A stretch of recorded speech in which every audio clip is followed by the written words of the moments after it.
Assalamualaikum warahmatullahi wabarakatuh dan salam sejahtera. Pelaziman merupakan satu proses untuk menjadikan sesuatu tindakan atau perlakuan itu lazim atau biasa.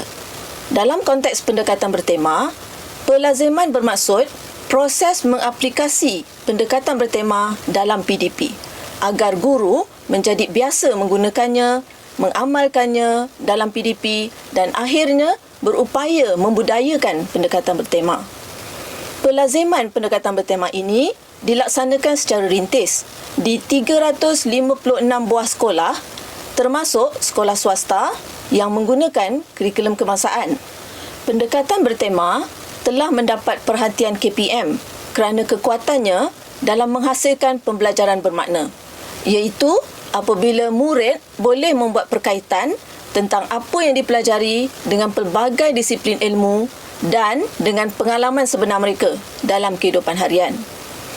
Beberapa tindakan telah diambil bagi meneliti perkara ini. Kajian kepustakaan berkaitan kelebihan, kelemahan dan pengoperasian pendekatan bertema telah dilakukan. Begitu juga perbandingan antara beberapa buah negara juga telah dijalankan. Ini melibatkan negara seperti Finland, British Columbia, Kanada, Jepun, Indonesia, Trinidad dan Tobago. Libat urus bersama guru-guru sekolah juga telah diadakan bagi mendapatkan input, meninjau kesediaan dan penerimaan guru terhadap pendekatan bertema. Peserta libat urus ini termasuklah guru-guru, pentadbir sekolah rendah dan menengah dari sekolah MYPIB, sekolah program TS25 dan sekolah yang melaksanakan projek STEMAC. Libat urus juga melibatkan pakar pedagogi dari beberapa universiti tempatan dan pegawai dari bahagian-bahagian KPM. BPK juga telah membuat pemetaan kandungan dan tema dan menjalankan simulasi pendekatan bertema dalam pengajaran dan pembelajaran. Berdasarkan semua aktiviti ini, maka konsep pendekatan bertema dan cadangan pengoperasiannya dalam PDP telah dibentangkan dan telah mendapat kelulusan pengurusan tertinggi KPM untuk dilaksanakan secara rintis di 356 buah sekolah. Berikut ialah rasional bagi pelaziman pendekatan bertema. Pelaksanaan KSSR Semakan 2017 dan KSSM telah hampir lengkap satu kitaran. Dapatan tinjauan BPK pada tahun 2019 menunjukkan guru mempunyai tahap pemahaman yang tinggi terhadap kandungan KSSR Semakan 2017 dan sederhana tinggi terhadap kandungan KSSM menengah rendah. Dengan tahap pemahaman yang tinggi dan sederhana tinggi ini, ia akan memudahkan guru merancang dan mereka bentuk aktiviti PDP yang lebih berstruktur, lagi bermakna, sesuai dengan standard pembelajaran serta selari dengan minat, situasi dan cara murid belajar. Memperkasakan pentaksiran bilik darjah. Sehubungan dengan pemansuhan ujian pencapaian skor rendah, iaitu UPSR, aktiviti di bawah pendekatan bertema ini boleh digunakan sebagai satu alternatif dalam pentaksiran bilik darjah dan seterusnya dapat memberikan gambaran pencapaian murid secara holistik. Pendekatan ini juga boleh menyediakan murid menengah rendah peluang memperkasa penguasaan konsep di samping mengaplikasi pengetahuan dan kemahiran sebagai persediaan ke menengah atas. Gelombang 3 Plan Pembangunan Pendidikan Malaysia iaitu PPPM 2013-2025. Pendekatan bertema merupakan satu bentuk keluasan dan alternatif kepada guru dalam mempelbagaikan kaedah pelaksanaan kurikulum ke arah menghasilkan PDP yang lebih berkesan. Keluasan operasi yang melibatkan tindakan mempertingkatkan pengurusan berasaskan sekolah dan autonomi dalam pelaksanaan kurikulum ini membawa ke arah kecemerlangan yang dihasratkan dalam gelombang ketiga PPPM 2013-2025. Memperkasa pelaksanaan elemen merentas kurikulum iaitu EMK. Tinjauan pelaksanaan kurikulum BPK tahun 2019 menunjukkan Pelaksanaan EMK pada tahap sederhana tinggi. Pelaksanaan EMK perlu ditambah baik, khususnya berkaitan pembelajaran digital, di mana ia boleh dilaksanakan melalui aktiviti PDP bagi menghasilkan pembelajaran yang lebih bermakna. Pendekatan bertema berupaya memperkasa pembelajaran digital di samping membantu murid membuat perkaitan antara disiplin ilmu yang dipelajari dan perkaitan dengan dunia sebenar secara kontekstual. Berikut ialah definisi pendekatan bertema. Pendekatan bertema merupakan satu kaedah PDP yang menggunakan tema sebagai medium untuk mencapai standard pembelajaran bagi setiap mata pelajaran. Guru perlu menggabung jalin pengetahuan, kemahiran dan nilai dari beberapa disiplin ilmu bagi membolehkan murid membuat perkaitan apa yang dipelajari dengan pengalaman sebenar di samping membuat perkaitan dengan pelbagai disiplin ilmu. Selain dari standard pembelajaran, tema yang dipilih juga perlulah sesuai dengan minat, persekitaran, latar belakang, masa dan tahap perkembangan murid. Pembelajaran bertema melibatkan hubungan kandungan mata pelajaran dengan tema, kehidupan harian murid dan dunia sebenar. Terdapat 8 tema utama yang dicadangkan bagi membantu guru merancang PDP. Di bawah tema utama ini, guru boleh mewujudkan pelbagai subtema yang sesuai dengan standard pembelajaran, minat murid, latar belakang dan kesesuaian disiplin ilmu yang digabungkan. Tema utama ini ditentukan berdasarkan pemetaan standard pembelajaran semua mata pelajaran teras dengan kandungan dalam DSKP, di samping mengambil kira dasar dan aspirasi negara. Untuk melaksanakan pendekatan bertema, dicadangkan 3 strategi pelaksanaan dalam PDP.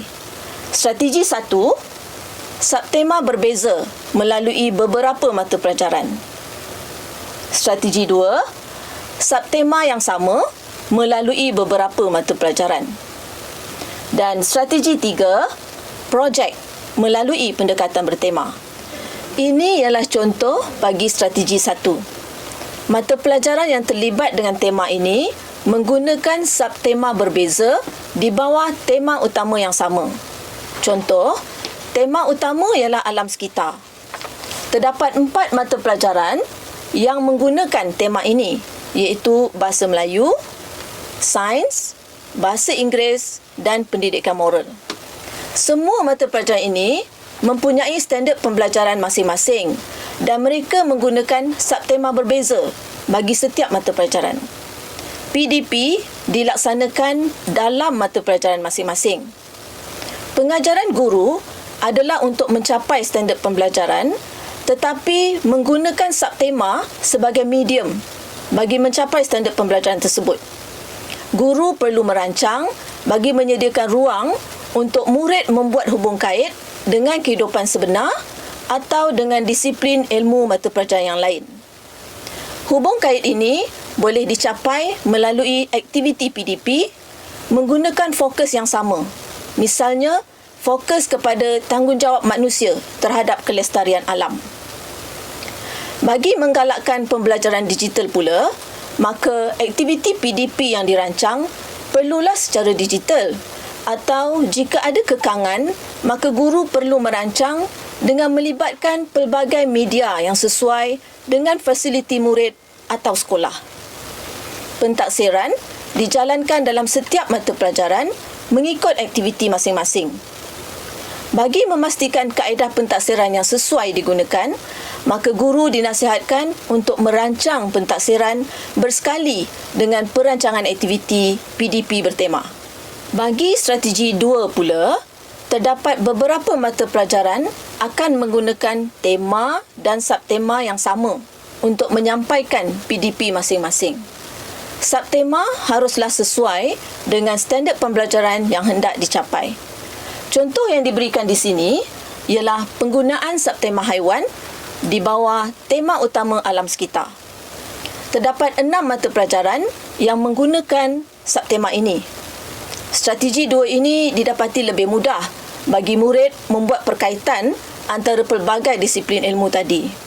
Walau bagaimanapun, perancangannya masih memerlukan setiap guru mata pelajaran berbincang untuk memastikan kepelbagaian aktiviti dapat dilaksanakan dan memastikan aktiviti tersebut membawa pengetahuan yang baharu dan tidak mengulangi pengetahuan sama yang murid peroleh dari mata pelajaran lain.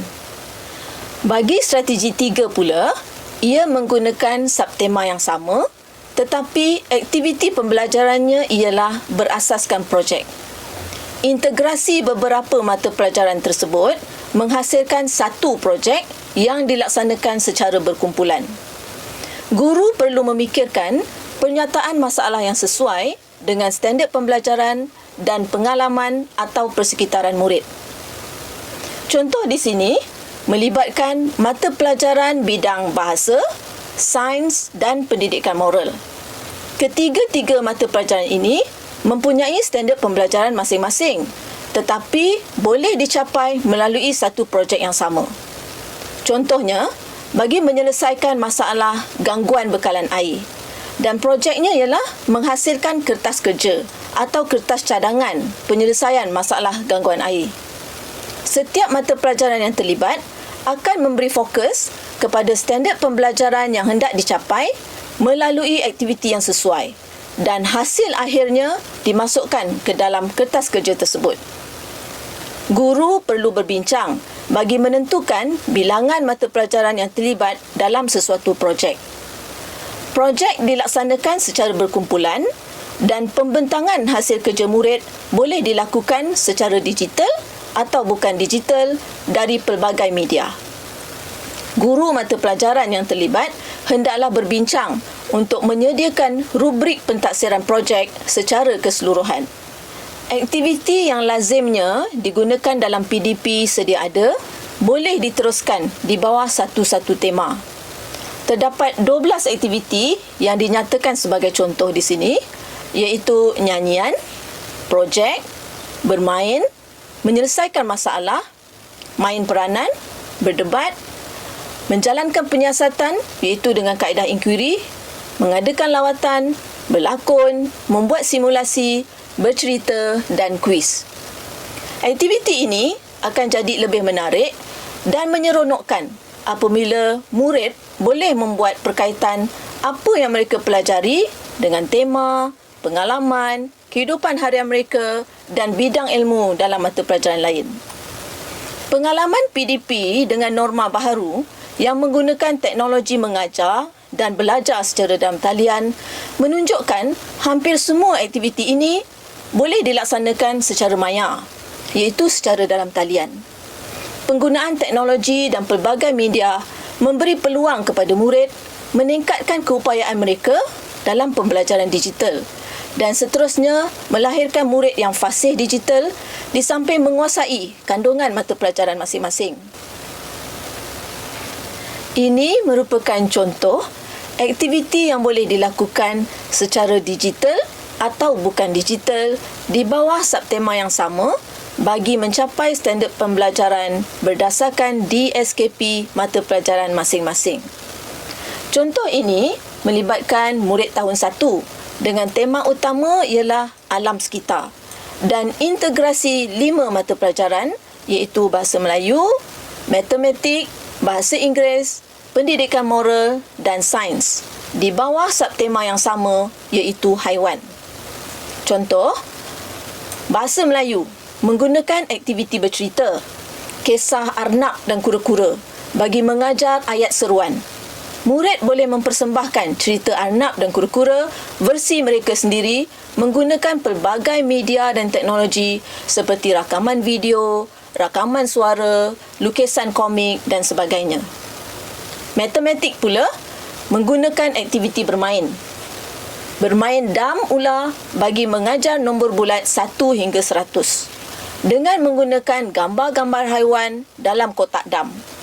Murid mengeja nama haiwan di samping menyebut dan menulis nombor apabila bergerak, turun atau naik di atas papan dam. Bahasa Inggeris menggunakan aktiviti berlakon. Contoh, dengan watak haiwan menggunakan boneka. Pendidikan moral menggunakan aktiviti bercerita dan nyanyian untuk mempelajari nilai bertanggungjawab melalui subtema haiwan. Seterusnya, mata pelajaran sains menggunakan aktiviti lawatan secara maya ke zoo. Murid boleh mengumpul maklumat tentang jenis haiwan dan habitat mereka. Jadi, di sini kita lihat pelbagai aktiviti di bawah subtema yang sama boleh dilaksanakan. Di bawah subtema tersebut, murid boleh membuat perkaitan tentang haiwan dengan pengalaman hidup mereka. Dalam aspek pentaksiran pula, pentaksiran bagi pembelajaran bertema adalah sama seperti pentaksiran pendekatan pembelajaran yang lain dan perlu dilaksanakan sepanjang proses PDP. Pentaksiran ini merupakan pentaksiran bilik darjah, iaitu PBD, yang sepatutnya dirancang bersama-sama perancangan aktiviti PDP. PBD berlaku secara berterusan bagi semua mata pelajaran yang terlibat di bawah tema yang sama. Real time dan autentik, iaitu pada masa yang sebenar, suasana yang sebenar dan hasil kerja murid yang sebenar. Seperti PBD bagi pendekatan pembelajaran yang lain, PBD bagi pembelajaran bertema juga perlu direkodkan supaya prestasi dan penguasaan murid dalam aspek pengetahuan, kemahiran dan nilai dapat dipantau dan tindakan susulan yang bersesuaian dapat diambil. Dari segi modus operandi, pendekatan bertema hanyalah satu pendekatan dalam PDP. Oleh itu, ia menggunakan kurikulum, buku teks, bahan sumber dan peruntukan waktu mengajar yang sedia ada. Ia akan melibatkan murid tahun 1 hingga tingkatan 3. Dari segi integrasi mata pelajaran pula, satu-satu tema itu hendaklah melibatkan integrasi sekurang-kurangnya 2 mata pelajaran. Ini berdasarkan amalan di sekolah MYPIB sekarang. Untuk tujuan rintis, mata pelajaran yang terlibat ialah mata pelajaran teras di peringkat sekolah rendah dan mata pelajaran teras dan wajib di peringkat menengah rendah. Dari segi kekerapan pula, untuk tujuan rintis, setiap mata pelajaran hendaklah melaksanakan PDP bertema sekurang-kurangnya 1 kali setahun dalam satu tempoh yang sesuai dengan standard pembelajaran yang hendak dicapai. Kita telah bekalkan contoh PDP bertema. Di situ, kita tunjukkan bahawa beberapa standard pembelajaran boleh dicapai di bawah satu-satu tema. Ini akan memakan masa lebih dari 1 PDP. Mungkin 4 hingga 5 minggu atau mungkin lebih. Di sinilah perlunya perbincangan dengan mata pelajaran lain bagi menyelaraskan tempoh satu-satu tema atau subtema tersebut. Seterusnya, pemilihan tema dan subtema. Ia hendaklah bersesuaian dengan standard pembelajaran, minat dan kecenderungan murid, lokaliti dan fasiliti sekolah serta bahan-bahan sumber yang boleh dirujuk oleh guru. Pendekatan bertema sangat memerlukan perbincangan guru dalam panitia dan antara panitia. Ia juga sangat memerlukan sokongan pentadbir, terutamanya dalam mengendalikan PLC bagi memastikan perbincangan dan perkongsian dalam kalangan guru. Seterusnya ialah bilangan sekolah rintis. Sejumlah 356 buah sekolah telah dikenal pasti. Sekolah ini terdiri daripada 40 buah sekolah program TS25, 14 buah sekolah swasta yang menggunakan kurikulum kebangsaan dan 302 buah sekolah KPM yang lain. Dari segi tempoh masa pelaksanaan rintis, pendekatan bertema ini merupakan pelaziman. Ini bermakna guru perlu melaksanakan pendekatan bertema sehingga mereka biasa. Ia akan bermula dari sesi persekolahan tahun 2022.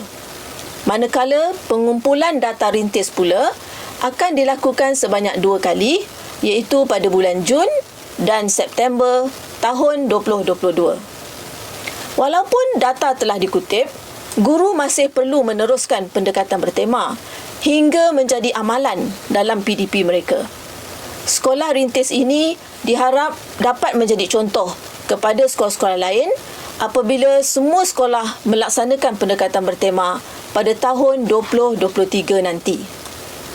Berkaitan dengan bahan sokongan pula, KPM telah menyediakan buku panduan, contoh PDP, video penerangan dan video langkah-langkah pelaksanaan pendekatan bertema serta slide pembentangan yang boleh digunakan di peringkat JPN, PPD dan sekolah. Selain itu, kita juga akan memberi bimbingan dan pementoran berterusan dengan kerjasama pegawai dari bahagian, SISC Plus dan pensyarah IPG. Seterusnya, KPM berharap agar mesej berkaitan pelaziman pendekatan bertema secara rintis pada sesi persekolahan 2022 telah sampai kepada semua pihak di JPN, PPD dan sekolah rintis. KPM juga berharap agar semua pihak faham betul-betul konsep dan tujuan pendekatan bertema dan perbincangan dalam kalangan guru di sekolah berlaku sama ada dalam panitia atau panitia lain. Kak,